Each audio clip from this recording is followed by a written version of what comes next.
അതിവേഗ റെയിൽ പദ്ധതിയായ silver line പദ്ധതി സർക്കാർ ഉപേക്ഷിച്ചത് സ്വാഗതം ചെയ്യുന്നതിനായി പത്തനംതിട്ട DCC പ്രസിഡന്റ് സതീഷ് കൊച്ചുപറമ്പിൽ.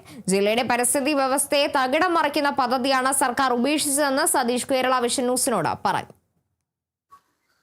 പാരിസ്ഥിതിക പ്രശ്നങ്ങൾ കൊണ്ട് ഏറെ ആശങ്കപ്പെട്ടിരുന്ന ഒരു തീരുമാനത്തെയാണ് VD സതീശൻ സർക്കാർ ഇപ്പോൾ മാറ്റിയിരിക്കുന്നത്, റദ്ദ് ചെയ്തിരിക്കുന്നത്.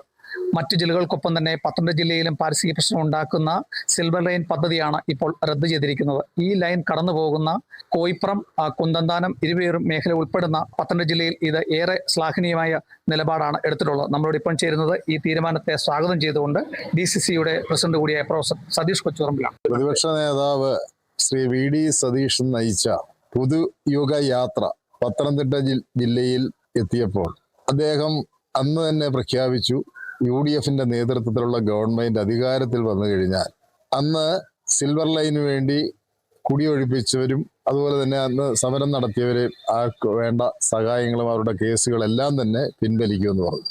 അത് അക്ഷരം പ്രതി നടപ്പിലാക്കിയ UDFന്റെ ചെയർമാൻ കൂടിയായ ഇപ്പോഴത്തെ CM മുഖ്യമന്ത്രി ശ്രീ VD സതീഷിനെ ജില്ലാ കോൺഗ്രസ് കമ്മിറ്റിയുടെ പേരിൽ അഭിനന്ദിക്കുവാൻ ഞാൻ ഈ സന്ദർഭം വിനിയോഗിക്കുകയാണ്.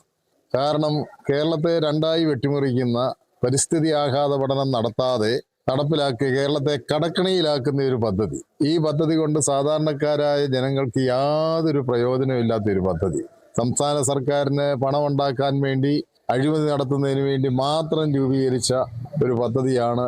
ആ പദ്ധതിയെ അന്നും ഞങ്ങൾ എതിർത്തിരുന്നു. അതിന്റെ അടിസ്ഥാനത്തിലാണ് UDF സംസ്ഥാന ചെയർമാൻ കൂടിയായ നമ്മുടെ മുഖ്യമന്ത്രി ആ തീരുമാനമെടുത്ത് അദ്ദേഹത്തെ ജില്ലാ കോൺഗ്രസ് കമ്മിറ്റിയുടെ പേരിൽ ഒരിക്കൽ കൂടി അഭിനന്ദിക്കുക. Kerala vision news, Pathanamthitta.